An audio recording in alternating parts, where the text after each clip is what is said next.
noi, avendo ascoltato ancora una volta Gesù, diciamo che vogliamo stare nella luce, portare con noi la luce che è Gesù. Questo è l'impegno. Sappiamo che fare il male ci mette nel buio. E noi non vogliamo stare nel buio, abbiamo paura del buio tante volte. Nel buio non sappiamo cosa succede, cosa vede.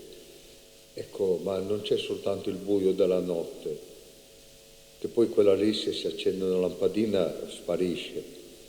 No, c'è il buio nel cuore. E noi non vogliamo avere buio nel cuore. Nel Vangelo, quante parole abbiamo ascoltato di Giuseppe? Nessuna. Il Vangelo non dice nessuna parola di San Giuseppe. San Giuseppe appare sempre silenzioso, capace dunque di ascoltare quello che il Signore gli faceva dire e lo faceva. Ecco, questo silenzio, che non è perché non sapesse parlare, no, parlava.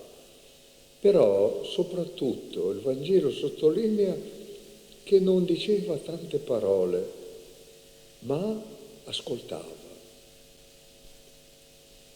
Ascoltava, soprattutto era attento a quello che Gesù diceva e faceva. E allora ecco,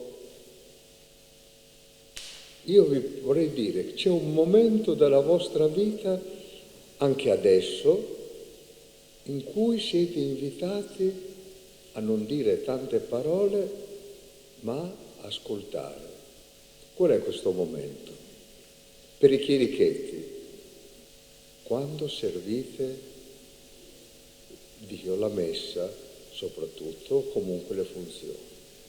Quello dovrebbe essere un momento in cui, più che parlare, noi ascoltiamo. Ascoltiamo per incontrare il Signore.